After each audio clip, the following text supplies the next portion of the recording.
Donc, bonjour, bonsoir, indépendamment de là où vous êtes. J'espère que vous allez bien par la grâce de Dieu. J'espère que vous nous entendez correctement et que vous voyez l'écran, mais normalement c'est OK. Nous allons donc rentrer dans cette deuxième partie qui va concerner donc le Covid-19, la guerre en Ukraine et la fin des temps.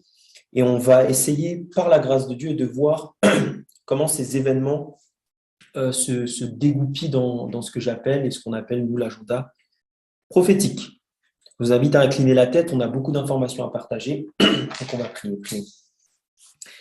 Notre Père Céleste, notre Dieu, notre Père, notre Roi, nous te remercions, Père, pour cette grâce que tu nous donnes de pouvoir étudier ta parole.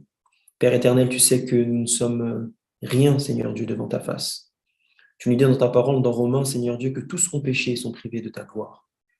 Et ces pécheurs à genoux que nous nous présentons devant toi, Père, devant ton trône avec assurance, mais également, Seigneur Dieu, avec un peu de tristesse, car nous savons, Seigneur Dieu, que parfois nous ne faisons pas ta volonté. Ô Seigneur Dieu, nous te remercions néanmoins car nous avons un Sauveur Jésus-Christ qui est mort à la croix et qui, à cet instant, œuvre encore pour son peuple, afin, Seigneur Dieu, de détruire complètement le péché du plan cosmique, mais également de nos cœurs, Père. Ô Seigneur Dieu, viens, purifie nos cœurs, purifie notre âme tout entier, purifie le cœur de ceux et celles qui entendent, purifie le cœur de ceux et celles qui vont entendre également, peut-être en rediffusion tout cela. Que Seigneur Dieu, nous soyons cachés derrière ta face et que seul Jésus-Christ soit élevé, Père, afin que les hommes soient attirés à lui.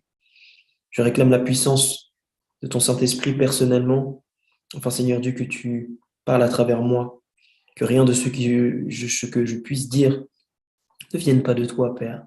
Remplis également de ton Saint-Esprit toutes les personnes qui participent à ce programme, Laurent, Guy, Samuel qu'on ne voit pas. Je te prie, ton Père Céleste, de les remplir de ton Saint-Esprit, de remplir de ton Saint-Esprit toutes les personnes qui vont entendre ce message. Que toute gloire te revienne au siècle des siècles, au nom de Jésus, nous t'avons prié. Amen. Donc le Covid-19, la guerre en Ukraine et la fin des temps. Alors je vous invite, mes frères et sœurs, à tourner vos Bibles dans le livre d'Ézéchiel. Je sais que c'est un livre qui fait un peu peur, c'est un livre qu'on a du mal à comprendre, mais par la grâce de Dieu, on va essayer de voir certains points et je vais essayer de partager le maximum d'informations avec vous aujourd'hui dans le temps qui m'est imparti. Hop. Alors, un petit instant. Ok, c'est comme ça que ça fonctionne. Dans Ézéchiel, pour vous donner un petit peu le contexte, Ézéchiel reçoit une vision. Une vision, c'est quoi? C'est un message qui est délivré de la part de l'Éternel, mais d'une autre façon. Il voit une scène. Lorsque vous lisez Ézéchiel, le verset 7, le verset 1, on nous dit « La parole de l'Éternel me fut adressée en ces mots ». Donc, qu'est-ce qui lui est adressé? C'est la parole qui vient directement de Dieu.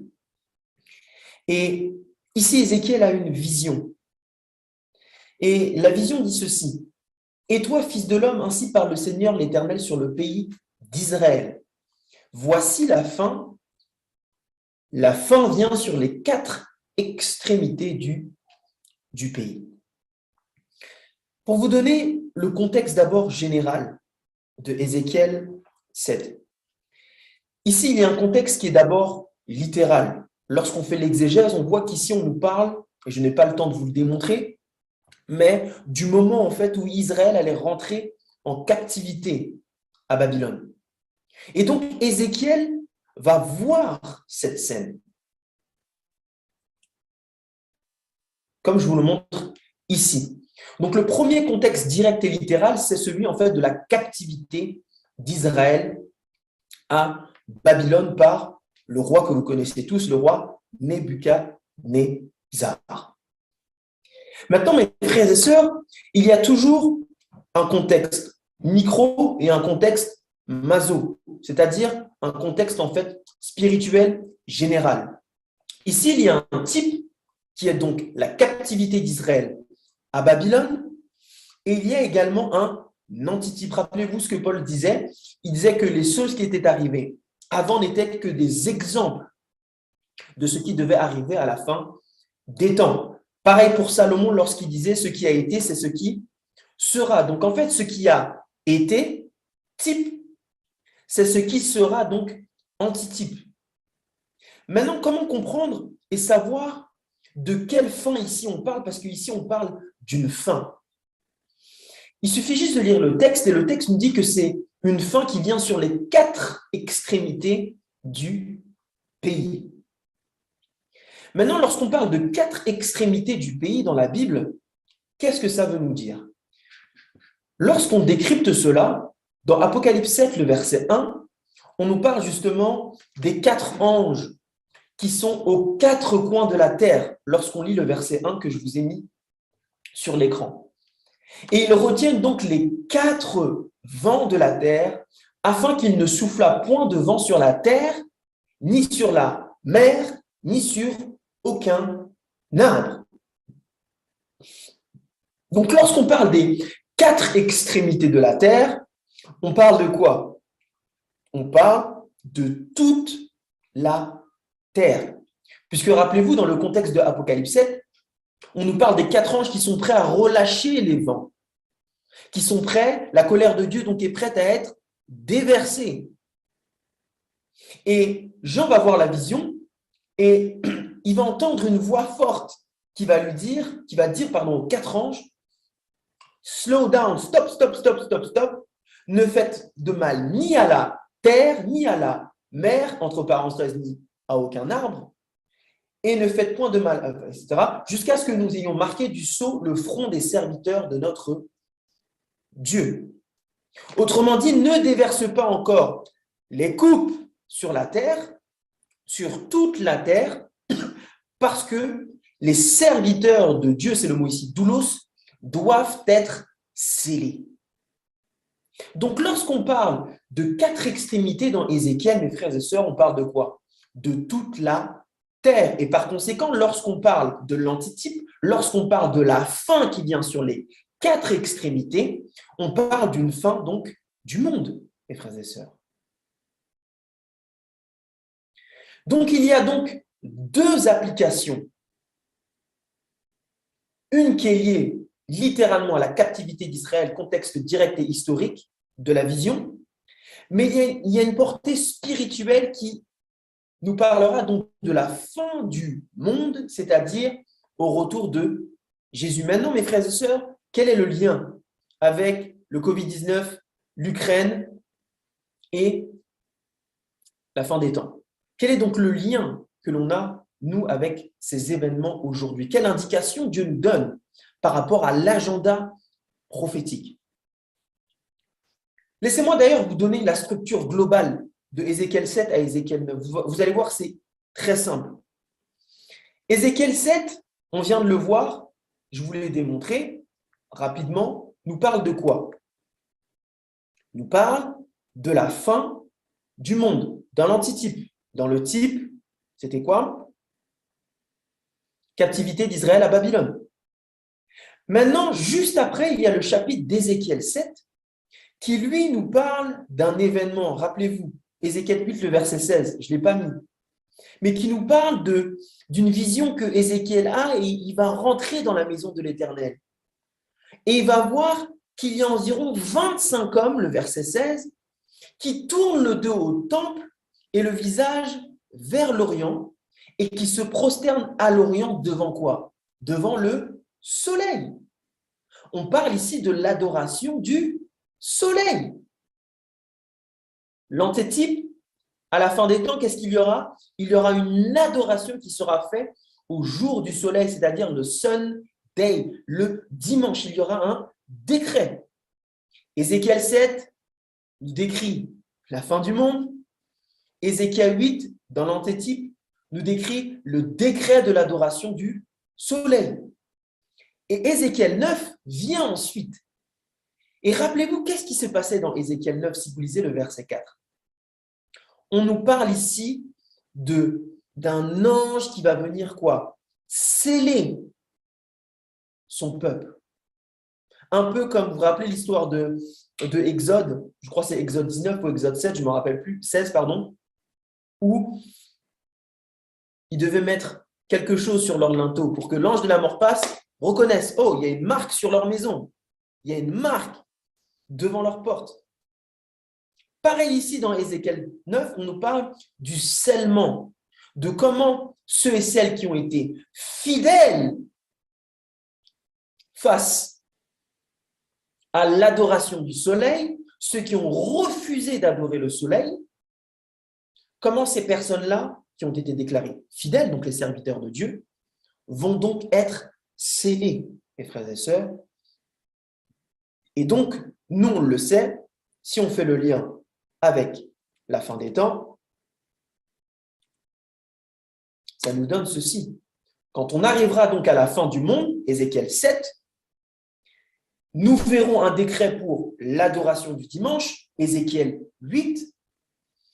Et donc, mes frères et sœurs, ce sera donc le test pour recevoir soit la marque de la bête, ceux et celles qui auront décidé d'adorer le dimanche, c'est plus complexe que ça, hein, mais je caricature un petit peu, ou soit recevoir le sceau de Dieu, ceux et celles qui auront décidé de rester et de rester fidèles, à Dieu lui-même. Donc, voici la structure d'Ézéchiel 7 à Ézéchiel 9. Lorsqu'on parle d'agenda prophétique, mes frères et sœurs, si on avait le temps d'étudier, vous verrez qu'en fait, c'est formidable. Dieu est un Dieu d'ordre. Tout en réalité a une signification. Et donc, mes frères et sœurs, lorsqu'on comprend cela, on comprend donc que lorsque l'on parle de Ézéchiel 7, on parle non pas seulement de la captivité de Babylone dans leur temps, mais également des signes qui vont accompagner la fin du monde. Donc, je vous ai rajouté ça. On connaît la suite. Après le scellement, où les gens qui auront décidé de prendre la marque de la bête, plus de la saison, c'est parce qu'ils ont été scellés que la pluie tombe. Okay, grand cri, etc., etc. Retour donc de Jésus-Christ. Maintenant, revenons sur Ézéchiel 7 pour revenir sur notre sujet maintenant que j'ai déblayé le contexte. Ézéchiel 7, remarquez attentivement. On nous dit, voici la fin, le verset 2. La fin vient sur les 4 extrémités. Verset 3. Maintenant, la fin vient sur 3. Deuxième fois que la fin est répétée. Si vous lisez ensuite le verset 6, on nous dit même, la fin vient, virgule, la fin vient. Donc, c'est répété 2 fois. Et le verset 7, on nous dit encore, les temps viennent, les temps de la fin. Le jour approche, le jour de trouble et plus de cris de joie dans les montagnes. Pourquoi, mes frères et sœurs, Dieu répète-t-il à chaque fois à Ézéchiel dans cette vision, la fin vient, la fin vient, la fin vient? C'est parce que, mes frères et sœurs, lorsqu'il y a une répétition dans la Bible, c'est que Dieu est en train de dire que c'est important. Ici, il y a une urgence dans la vision d'Ézéchiel. La fin vient, mais rapidement. Et maintenant, lisons le verset 15 ensemble pour voir ce qui apparaît dans cette fin du monde, dans la vision d'Ézéchiel. Vous allez voir, mes frères et sœurs, quand j'ai vu ça, j'étais choqué. On nous dit le verset 15 de Ézéchiel 7, l'épée au dehors, la peste et la famine au dedans. Celui qui est au champ mourra par l'épée, celui qui est dans la ville sera dévoré par la famine et la peste, mes frères et sœurs. Donc nous voici avec combien de signes qui apparaissent dans cette vision de la fin des temps, dans l'antitype, juste avant le retour de Jésus-Christ. On voit 3 points. L'épée au dehors, la peste et la famine. L'épée, la peste et la famine. Et là, mes frères et sœurs, vous savez, mes frères et sœurs, que Jésus-Christ a exactement parlé de ça dans le même ordre. Rappelez-vous, quel est le chapitre par excellence dans le Nouveau Testament qui nous donne un panorama global prophétique avant le livre d'Apocalypse? C'est le livre, mes frères et sœurs, de Matthieu 24, couplé avec Luc un peu 21 et Matthieu 13. Rappelez-vous dans Matthieu 24, et gardez à l'esprit ces trois choses qui ont été cyclées dans Ézéchiel 7, et on va voir si Jésus-Christ confirme ces trois signes-là. Rappelez-vous l'épée, la famine et la peste. L'épée, la famine et la peste. Maintenant, allons dans Matthieu 24, que je vous ai affiché. Matthieu 24. Matthieu 24, pour vous donner le contexte, Matthieu 23, Jésus-Christ décrit la situation de l'Église. C'est le seul chapitre où Jésus-Christ parle avec une telle fermeté, mes frères et sœurs, en disant malheur aux pharisiens, malheur aux scribes, malheur à vous qui faites ceci, malheur à ceux-là. Et d'ailleurs, lorsque vous regardez le mot malheur, dans le mot grec, c'est le mot hélas. Ce n'est pas tant que Dieu jetait des malédictions sur eux, mais c'est que Jésus-Christ disait hélas à vous, pharisiens et scribes. Il était plutôt peiné. Nous devrons lire Matthieu 23 comme Jésus-Christ qui est peiné de voir l'état de son Église. Et il va terminer, je crois, le verset 38 en disant bientôt, votre lieu sera désert.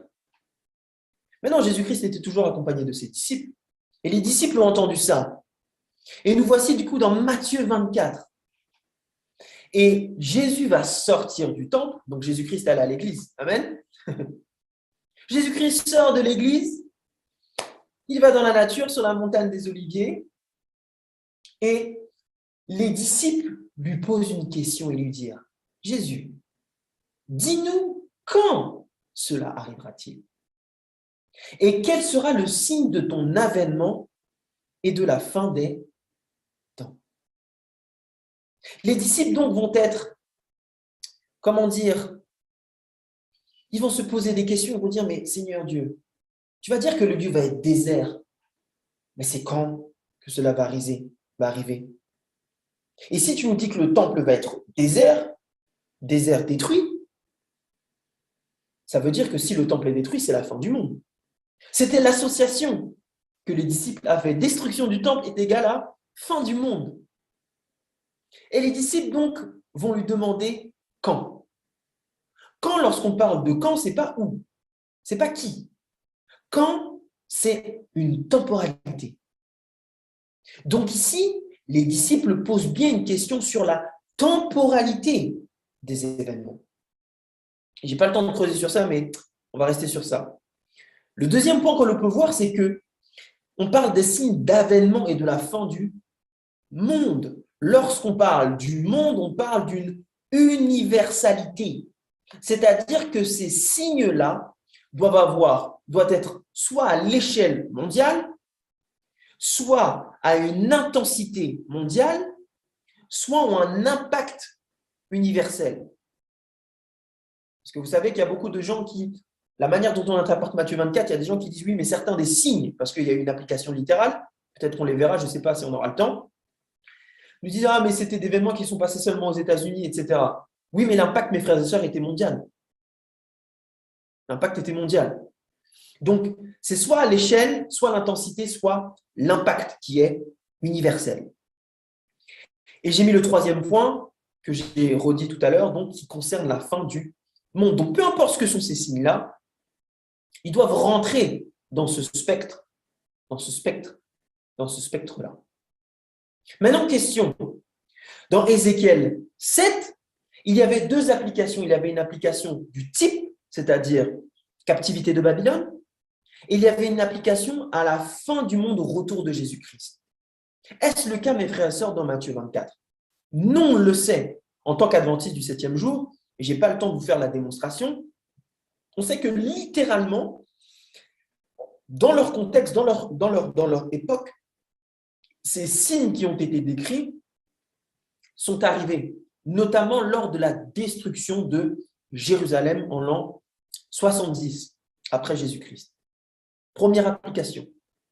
Et la deuxième application a été faite et sera faite juste avant le retour de Jésus-Christ.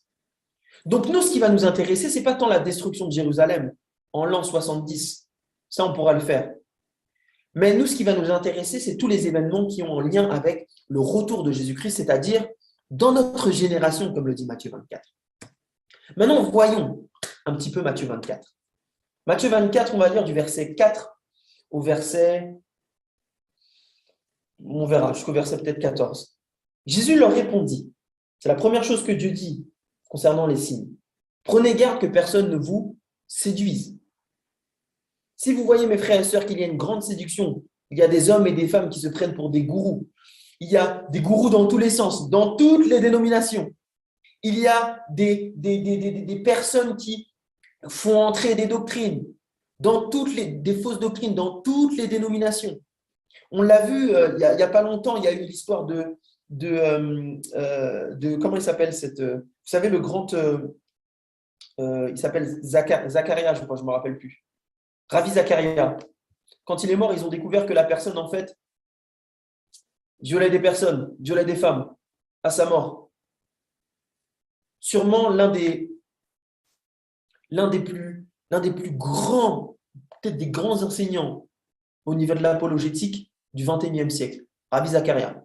Tout le monde l'adulait. Ouais. Même moi, je me disais, waouh, le mec, j'ai lu ses livres. Quand il est mort, qu'est-ce qu'on a vu? Que le gars, en fait, violait des personnes. Séduction. Séduction. Et Dieu dit, attention, le premier signe de mon avènement, c'est qu'il y aura une grande séduction. Donc, ce que vous devez faire au-delà des signes, c'est, attention, mes enfants, préservez-vous de toute cette séduction. Pourquoi? Car plusieurs viendront en son nom, disant, c'est moi qui suis le Christ. Pas forcément en disant, c'est moi qui suis le Christ oralement, mais qui voudront, dans leur enseignement et dans leur attitude, prendre la place de Christ. C'est ça que le texte dit. Et ils séduiront comment? Beaucoup de gens, c'est-à-dire une masse.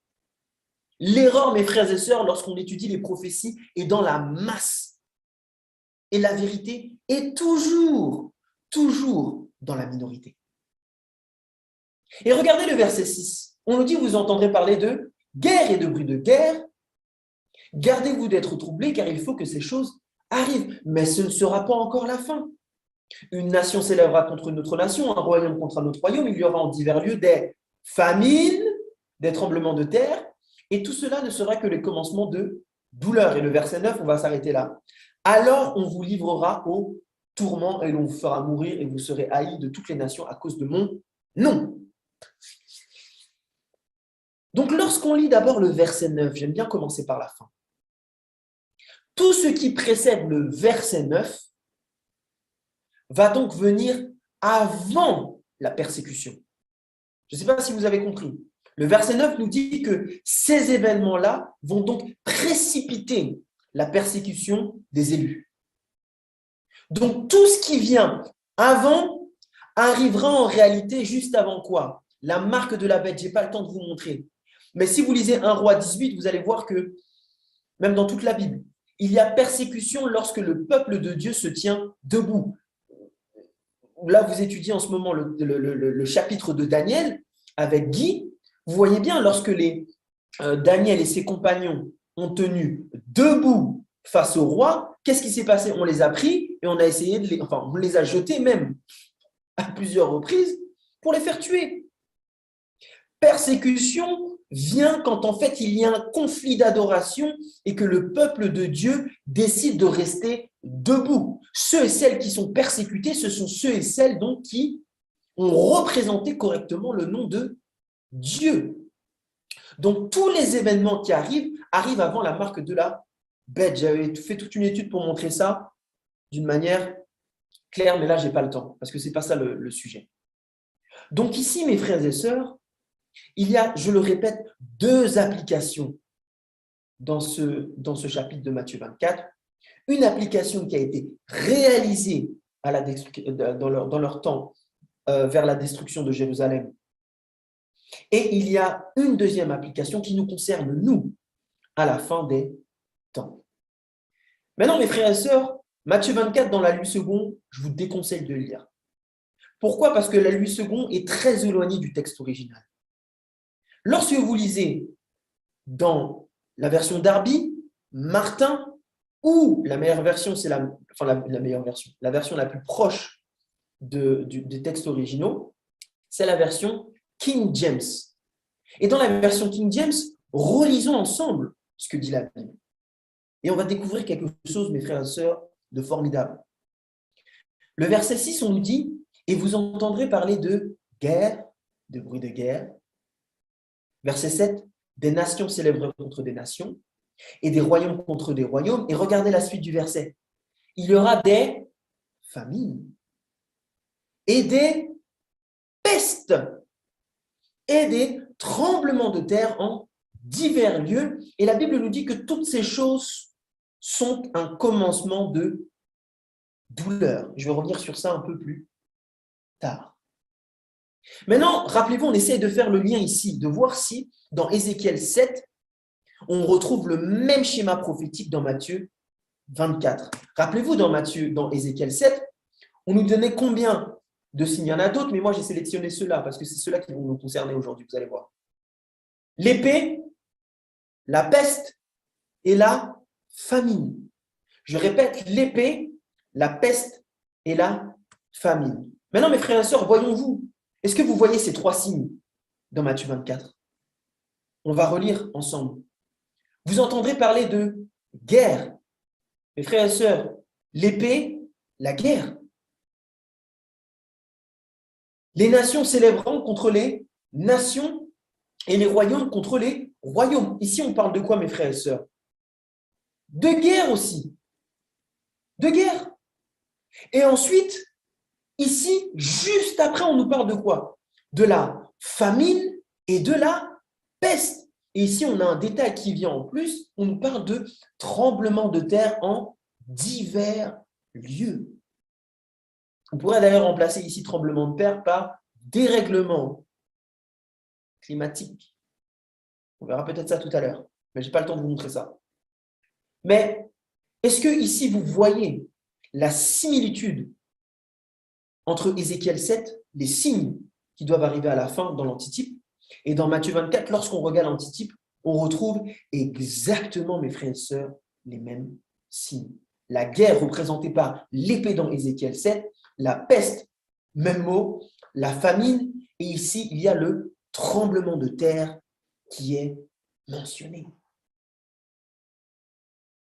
Donc, mes frères et sœurs, lorsqu'on parle des événements de la fin des temps, je voulais sélectionner ces trois-là, il y en a beaucoup plus.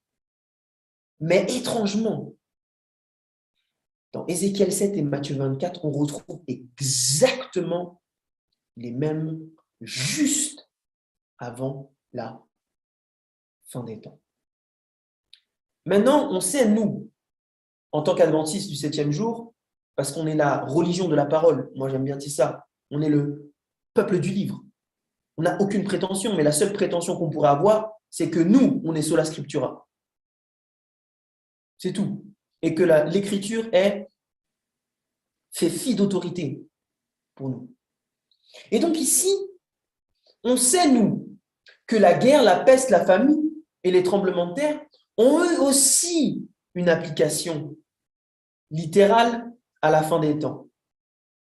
Vous savez que, par exemple, je vais essayer de faire ça rapidement, lorsqu'on parle de guerre et de rumeurs de guerre, lorsque vous lisez Acte 5 et Acte 8, on nous dit ceci, regardez Acte 5, le verset 35 à 36, on nous dit « Puis il leur dit, hommes israélites, prenez garde à ce que vous allez faire à la guerre de ces gens, car il n'y a pas longtemps que parut Théudas, qui se donnait pour quelque chose et auquel se ralliaient environ 400 hommes, et il fut tué, et tous ceux qui l'avaient suivi furent mis en déroute et réduits à rien. » Guerre.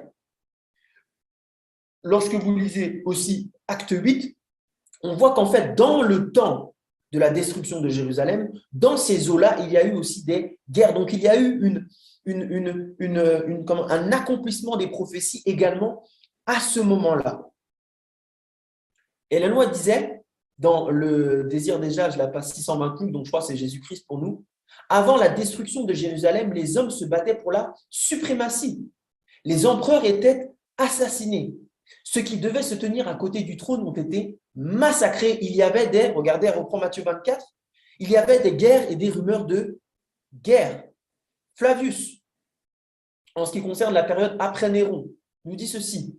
L'histoire dans laquelle je vais entrer est celle d'une période riche en catastrophes, terribles, des batailles déchirées par des luttes civiles, horribles même en paix. 4 empereurs ont échoué par quoi? L'épée. C'est fou. Il reprend Ézéchiel 7, il ne sait même pas. Il y eut 3 guerres civiles, plus de guerres étrangères, et souvent les 2 à la fois. Donc vous voyez bien que l'histoire confirme cela. On a la peste et la famine. Acte 8, le verset 28, l'un d'eux nommé Agabus se leva et annonça par les signes qu'il y aurait une grande famine sur toute la terre. Lorsque vous lisez famine, si on a le temps, on n'a pas le temps de le voir, mais dans l'Ancien Testament, vous allez voir que famine et peste, ça va toujours ensemble. C'est pour ça que je vous ai mis famine et peste. Donc, dans leur période, Ellen White, si vous lisez la grande controverse, la page 32, redit exactement ça. Des milliers de personnes ont péri de la famine et de la peste. L'affection naturelle semble avoir été détruite. Les maris ont volé leurs femmes et les femmes leurs maris, les enfants. Parlant de la peste qu'il y a eu. Flavius aussi parle de ça, donc la grande famine. Tremblement de terre aussi, mais je n'ai pas le temps de vous montrer tout ça. Donc, il y a eu déjà une application de ces prophéties. Maintenant, mes frères et sœurs, il y a une application qui est faite aussi juste avant le retour de Jésus-Christ. Et étrangement, cela colle, mes frères et sœurs, avec Ézéchiel 7 qui nous parle donc de quoi? De guerre, de peste, donc d'épée, de peste et de famine. Et Matthieu 24 nous rajoute les tremblements de terre. Maintenant, mes frères et sœurs, j'aimerais qu'on s'attarde sur quelque chose parce que certaines personnes vont dire oui, mais lorsqu'on voit tous ces signes, écoutez les gars, la Bible nous dit qu'en fait, c'est que le commencement des douleurs. Vous savez, mes frères et sœurs, que ça, c'est une tentative de Satan encore de nous dire qu'en fait, ce n'est pas urgent là. Parce que lorsqu'on parle du commencement des douleurs, il faut contextualiser déjà la phrase. La phrase nous parle de quoi, mes frères et sœurs? Des événements de la fin. Donc, lorsqu'on parle du commencement des douleurs, ce n'est pas le commencement du début, c'est le commencement de la fin des temps. Donc déjà, ça change le panorama. On n'est pas comme ça en train de se dire, hey, les gars, c'est le début de façon. Non, non, c'est le début de la fin. Pour ceux et ça, les personnes qui ont regardé des films et des séries, vous savez, mes frères et sœurs, que quand c'est le début de la fin de la série, les événements arrivent très rapidement. Maintenant, comment montrer ça bibliquement?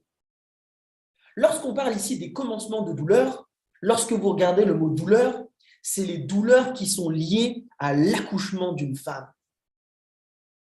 Donc, quand on nous dit c'est le début de le commencement des douleurs, ici Dieu est en train de nous dire, lorsque je parle de ça, c'est que ça va faire exactement de la même manière que quand une femme est sur le point d'accoucher.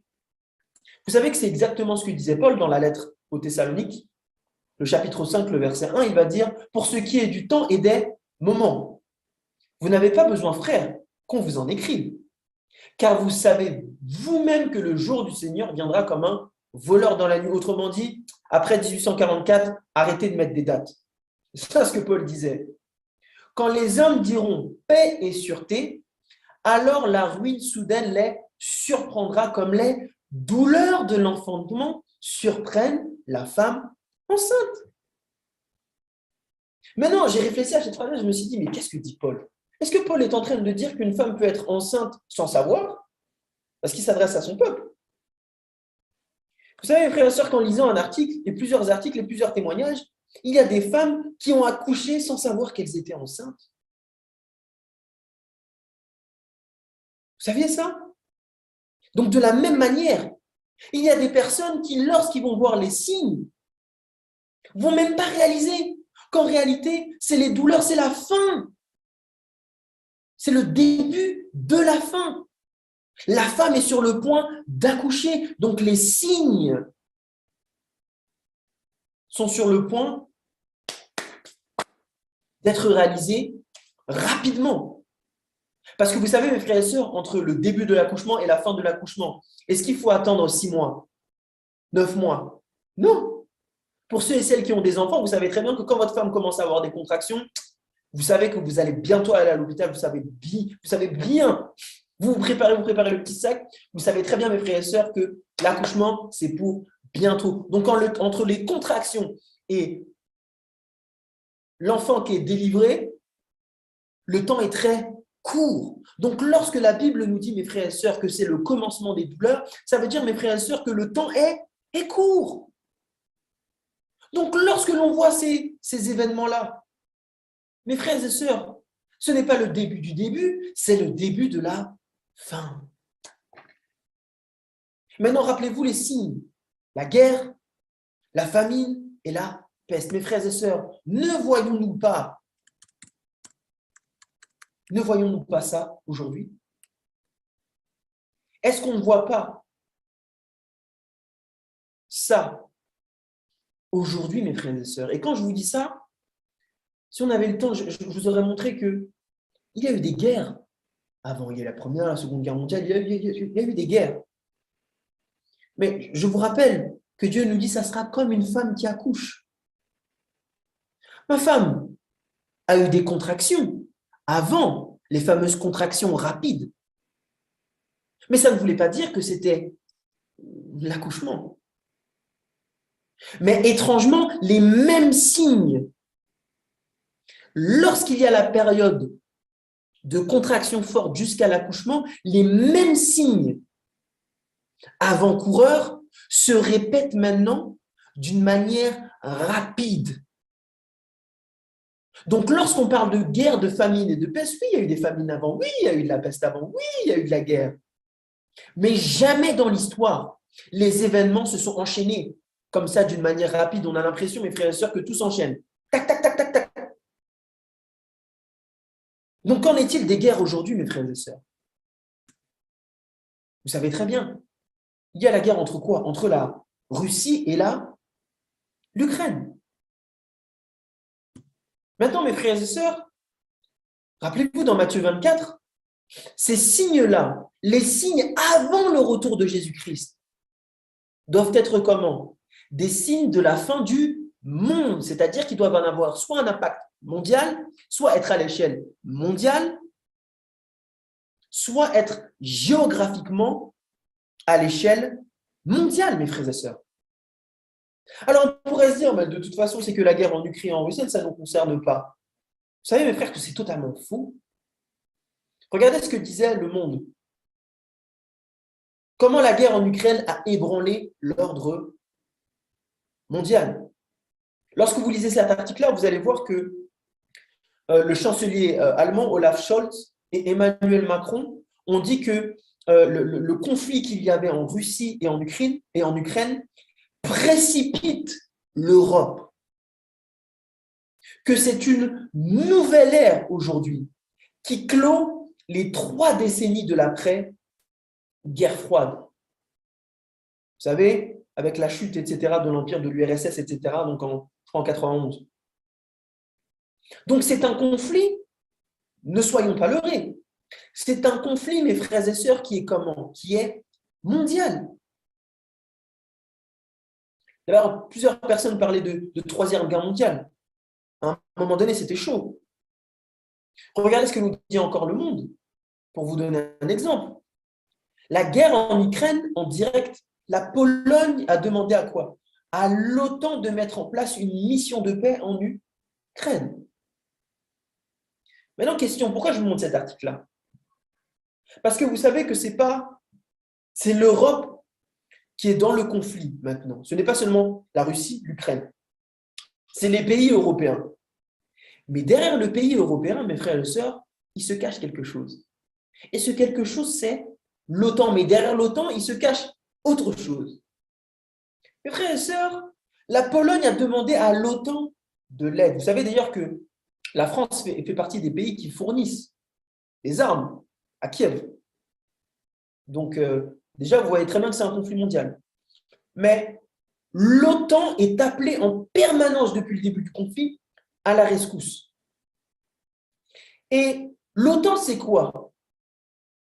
C'est l'union de l'Europe et de l'Amérique du Nord. Une alliance entre l'Europe des nations et les États-Unis. Donc, qu'est-ce qu'il y a derrière l'Europe et derrière l'OTAN? Ce sont les États-Unis. Et vous savez, mes frères et sœurs, que Joe Biden a annoncé ce mercredi une assistance sécuritaire supplémentaire à l'Ukraine de 800 millions de dollars. Vous imaginez? Les États-Unis a injecté 800 millions de dollars dans la guerre, mes frères et sœurs, en Ukraine. Mais est-ce que la France a fait ça? Non. Est-ce que l'Italie a... Non. Est-ce que l'Angleterre a fait ça? Non. Surtout pas l'Allemagne. L'Allemagne, ils ont peur. Mais le peu, c'est pas ça. C'est les États-Unis, mes frères et sœurs, qui ont fait ça. Ça veut dire, mes frères et sœurs, que ce conflit-là, en réalité, ne met pas simplement l'Ukraine et la Russie en avant, ne met pas simplement l'Ukraine en avant, mais comme le disait Laurent dans un question-réponse, je me rappelais, c'est les États-Unis qui sont en avant, l'une des bêtes. Vous avez peut-être déjà vu ça avec Guy. Et maintenant, mes frères et sœurs, il y a donc une guerre mondiale. Vous savez, quand on écoute les médias, ils disent « Oh, mais non, la France n'est pas vraiment en guerre. Non, les États-Unis ne sont pas en guerre. » Ah ouais. Mais les États-Unis, la France et l'Europe fournissent des armes à l'Ukraine. Et donc, c'est l'Ukraine qui va se battre. Et donc, c'est l'Ukraine qui est en guerre. Bien sûr, ce n'est pas logique. Si un pays est en guerre, mon frère est en guerre, je lui passe une arme, qu'est-ce que je fais? Je participe à la guerre. Pas parce que je ne suis pas au front que je ne suis pas en guerre. Donc aujourd'hui, mes frères et sœurs, c'est une guerre globale. On n'a jamais vu ça. Et seulement la première et la deuxième guerre, et peut-être la guerre froide. On n'a jamais vu ça. Et Dieu seul sait où on va aller. Mais Dieu sait. Maintenant, mes frères et sœurs, quelles sont les conséquences de ces guerres aujourd'hui? Dieu avait prévu ça, mes frères et sœurs. Depuis, ce sont des indicateurs qui nous disent, écoutez les gars, wake up, réveillez-vous. J'arrive. Quelles sont donc les conséquences de cette guerre aujourd'hui? Vous savez, mes frères et sœurs, que l'une des conséquences, c'est la famine. Parce que lorsqu'on parle de famine, mes frères et sœurs, on ne parle pas simplement des personnes qui manquent, qui n'ont pas à manger, etc. Lorsque vous lisez l'histoire de Joseph, vous allez voir que la famine a été causée par quoi? Par un problème de ressources. Lorsqu'on parle de famine, on parle également de problèmes de ressources. Mais de ressources. Est-ce que nous voyons ça, mes frères et sœurs, aujourd'hui? Vous avez mis cette photo? Oui. Et d'ailleurs, on a commencé à le voir un peu on avait commencé à le voir à un moment donné, avec le Covid. Mais voyons-nous des pénuries de ressources aujourd'hui, de la famine? Lorsque vous lisez cet article de Conversion, on nous dit pénurie agricole, inflation. On aurait tout un tas à dire aussi sur l'inflation. L'insécurité alimentaire, les répercussions de la guerre en Ukraine. Donc, pénurie ou agricole, ça commence déjà en Ukraine. Maintenant, mes frères et sœurs, est-ce que ça nous concerne? Vous allez voir que oui. RTL disait les infos de 5 heures. Guerre en Ukraine. Les agriculteurs français redoutent quoi? Les pénuries. Donc, la pénurie qui a commencé en Ukraine s'impacte maintenant où, mes frères et sœurs? En France et dans le monde entier. Qu'en est-il, mes frères et sœurs, maintenant de la famine? Pour ceux et celles qui ont des business et qui sont en direct, ou alors pour ceux et celles qui sont plutôt dans le monde financier. Moi, je travaille dans la finance. Tous les coûts d'emballage, tous les coûts qui sont liés aux étuis, aux films, que ce soit des films neutres sans couleur ou des films avec couleur, pire encore, tous ces prix-là ont augmenté. Vous savez ce que font toutes les boîtes? savez ce qu'on fait? On achète en gros parce qu'on sait qu'il ne va plus avoir. Et donc, des personnes sont en train de stocker pour 3, 4, 5, 6 mois même certains. Parce qu'ils savent que les prix vont encore augmenter. Nous, par exemple, on s'est pris 25% en 2 mois sur les coûts. Et donc, on stocke pendant 6 mois en avance parce qu'on sait qu'il va y avoir inflation des prix et pénurie de ressources.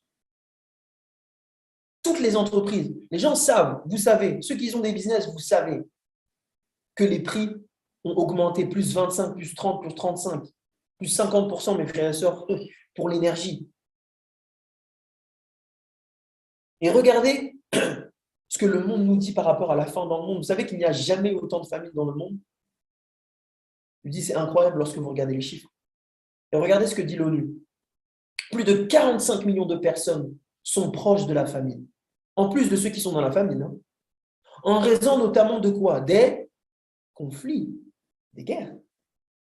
Du changement climatique. Oh, étrange, hein? Et du Covid-19. Le bond de 3 millions de personnes supplémentaires en un an s'explique par la situation en Afghanistan, parce que vous savez qu'il y a eu une situation en Afghanistan aussi. Donc, vous voyez bien, mes frères et sœurs, que maintenant, la famine est comment? Globalisée et qu'elle a un impact mondial et qu'aujourd'hui, on manque de ressources. Il y a plein d'articles. Certains scientifiques disent en 2030, 2035.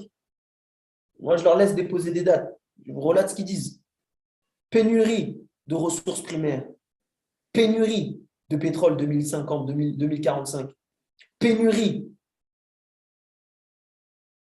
Donc, vous voyez bien, mes frères et sœurs, que la Terre, dans sa globalité, il y a une famine et une pénurie de ressources qui commence et qui a déjà commencé d'ailleurs depuis longtemps. C'est pour ça que lorsque vous lisez Romains 8, la Bible nous dit que même la terre attend et espère en le retour de Jésus-Christ.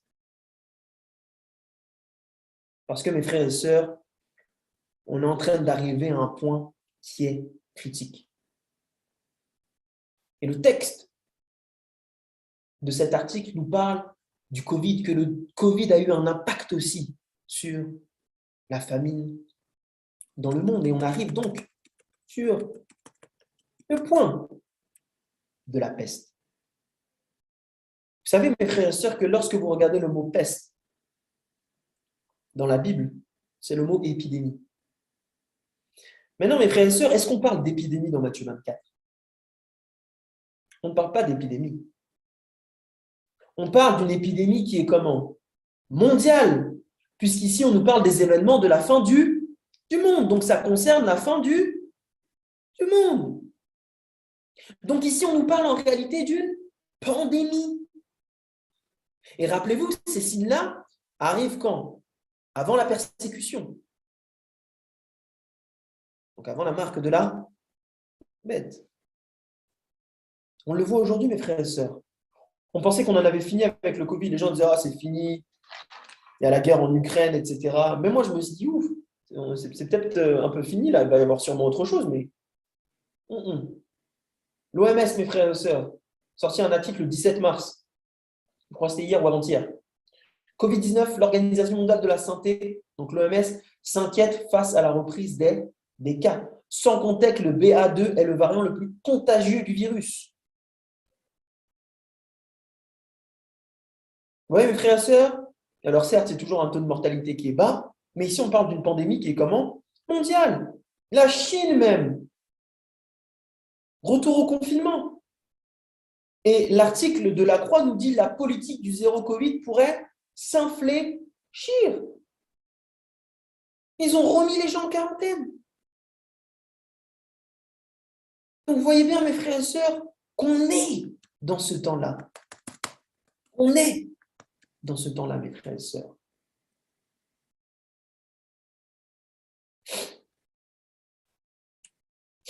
Maintenant, mes frères et sœurs, qu'on a vu ça. Et je ne vais même pas parler du tremblement de terre parce que, peut-être très rapidement, parce que lorsqu'on parle de tremblement de terre, On parle de quoi? D'événements climatiques, ici. Et j'ai réfléchi, je me suis dit, mais Seigneur, quel est le lien avec ce qu'on essaie de faire avec le climat et la guerre en Ukraine? Et j'ai lu plusieurs articles, dont celui-là, qui s'appelle Pour l'écho, et qui dit climat, l'essence à 2 litres, une fatalité. Mais regardez ce qui est écrit en bas. Une hausse sensible prolongée sur des années et anticipée par tous les prix de l'essence est sans doute un mal nécessaire dans la lutte contre le réchauffement climatique. Mais avec l'invasion russe en Ukraine, la brutalité de la hausse dépasse tout ce qui avait pu être envisagé en termes de fiscalité environnementale. Qu'est-ce que la Bible est en train de... qu'est-ce que l'article est en train de me dire? Qu'en réalité, la guerre en Ukraine a provoqué une hausse exponentielle. Il y avait déjà une hausse avant la guerre en Ukraine, mais ça a remis de l'huile sur le feu, si je peux dire ça comme ça. Et donc, les prix de l'essence skyrock, pouf, explosé. Et du coup, qu'est-ce que ça fait derrière? C'est qu'en fait, ça accélère la transition écologique. Ça accélère donc toutes les discussions par rapport au climat. Et c'est ça, mes frères et sœurs, l'un des déclencheurs, l'une des composantes qui vont accélérer, alimenter le décret final, c'est, mes frères et sœurs, le climat. Oups. Le climat. Regardez, le climat suscite une peur inédite et planétaire. Je n'ai même pas le temps de revenir sur ça parce que les mots sont la peur, etc. Je vous avais dit tout à l'heure, le Figaro, le climat, la Terre proche du point de rupture. Fin du monde, pourquoi est-elle pour demain? C'est les gens du monde qui écrivent ça. Hein. Mais il y a un événement qui m'a choqué que je voulais partager avec vous. Vous savez, mes frères et sœurs, quel est le nouveau président? C'est Joe Biden. Ça, c'est passé comme une lettre à la poste. Vous savez que quelques heures après sa prise de poste, il a signé tout un tas de... Mais il y en a un. Donc, c'est l'une des premières choses qu'il a faites en entrant au poste. Vous savez ce qu'il a fait? Regardez. Joe Biden annonce le retour des États-Unis dans l'accord de quoi? De Paris sur le climat. Le nouveau président américain Joe Biden a signé mercredi, quelques heures seulement après sa prise de fonction, une série de décrets dont l'importance sur le retour des États-Unis dans l'accord de Paris sur le climat. Les gens qui disaient, quand il y avait Trump, oh, on a encore le temps, Trump est sorti de la COP 21, bah, ça n'intéresse pas Trump. Trump, c'est un capitaliste, on a encore le temps. Mes frères et sœurs, l'agenda prophétique, ça arrivera quoi qu'il arrive. Joe Biden a remis le climat au cœur de la politique américaine, dont la France d'ailleurs est aujourd'hui l'initiateur. COP 21, c'était chez nous. Donc, vous voyez bien, mes frères et sœurs, l'une des bêtes. L'une des bêtes. Et comme j'aime à dire, entendez-vous, mes frères et sœurs, la voix du dragon. Vous voyez bien, mes frères et sœurs, que tout est en train de se goupiller. Maintenant, mes frères et sœurs, quel est le lien entre le climat et la marque de la bête? Il suffit juste d'aller voir, mes frères et sœurs, la bête. Vous connaissez tous l'encyclique de 2015. Regardez ce qui est... Ça, d'abord, c'est le communiqué de la Maison-Blanche qui a été fait par rapport à l'encyclique environnementale du Vatican et du pape.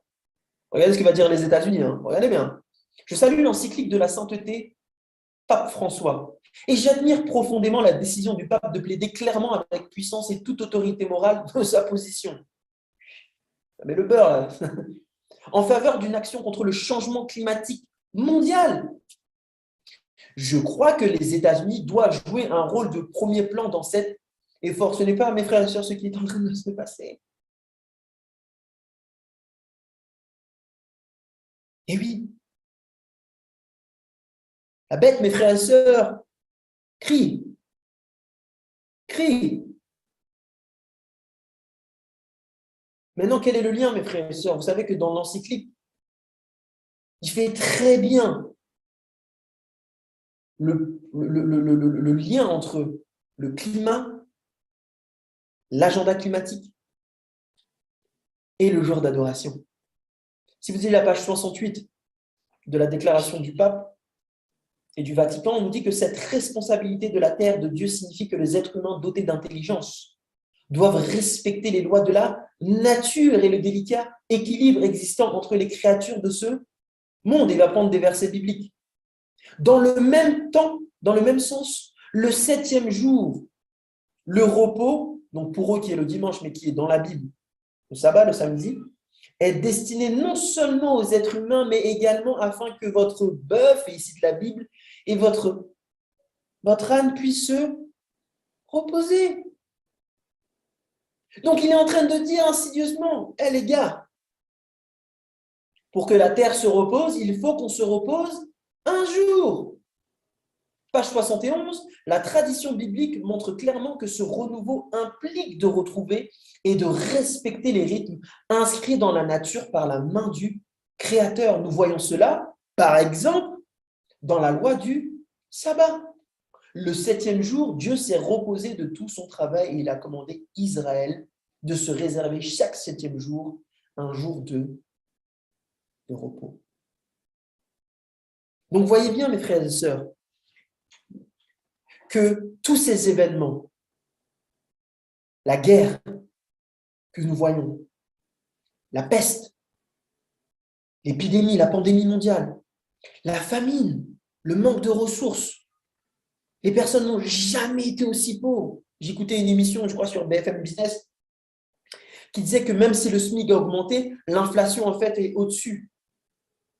Et donc, même les personnes qui étaient au SMIC il y a peut-être 10, 15 ans de ça, qui touchaient un SMIC à 1 000 euros, aujourd'hui, on a un SMIC brut à 1 600 euros. Ceux qui sont à 1 600 euros aujourd'hui sont plus pauvres que ceux qui avaient un SMIC à 1 000 euros. Donc, les gens n'ont jamais été aussi pauvres, mes frères et sœurs. Et on voit, mes frères et sœurs, qu'il y a des dérèglements climatiques. Et que ces dérèglements climatiques vont être instrumentalisés par le pape, les États-Unis, l'Europe, donc par l'État. Et mes frères et sœurs, la religion, ensemble. Et cela, mes frères et sœurs, va amener donc à quoi? Le verset 9. Alors on vous livrera au tourment, parce qu'il y aura des hommes et des femmes qui, en voyant ces événements prophétiques, vont comprendre qu'ils doivent se préparer et rester en Jésus-Christ. Des hommes et des femmes vont comprendre que ces signes-là ne sont pas pour faire peur, mais en réalité, comme il est dit dans Luc 21, le verset 28, que lorsque ces choses-là vont commencer à arriver, regardez en quoi? En haut. D'ailleurs, j'aime bien cette phrase parce que lorsqu'on nous dit regarder en haut, on nous dit quoi? De regarder au ciel? C'est littéral? C'est pas littéral. C'est spirituel. Qu'y a-t-il au ciel, mes frères et sœurs? Il y a notre souverain sacrificateur qui œuvre dans le lieu très saint. Donc, regardez en haut, regardez dans le sanctuaire céleste, regardez ce que votre souverain sacrificateur est en train de faire et levez vos têtes. Arrêtez de regarder aux choses d'en bas. Pourquoi? Parce que votre rédemption est proche.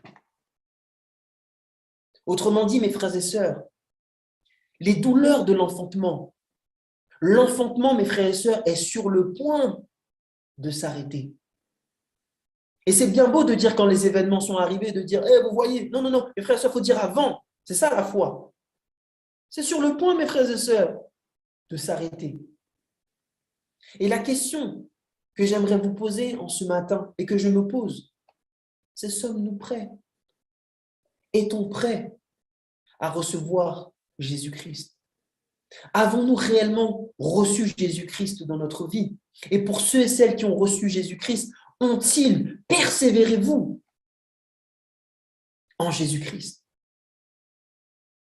Parce que ces signes-là, mes frères et sœurs, ne sont que des indicateurs, ne sont que des rappels pour ceux et celles qui veulent ouvrir leurs yeux, que Jésus-Christ, mes frères et sœurs, est à la porte. Et donc, nous avons donc un temps qui est court pour une préparation énorme dans notre vie. Vous le saviez mieux que moi.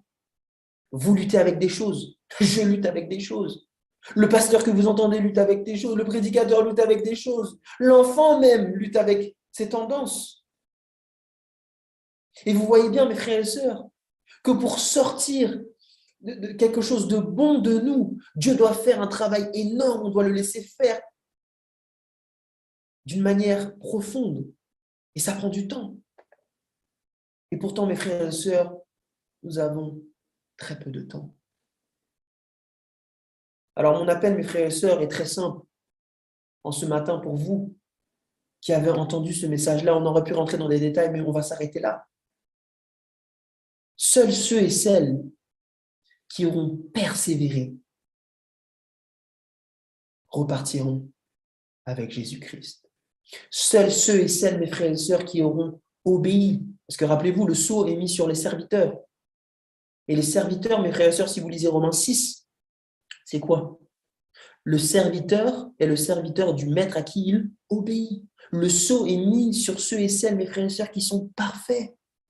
Mais pour atteindre cette perfection, mes frères et sœurs, il nous faut rester en Jésus-Christ chaque jour.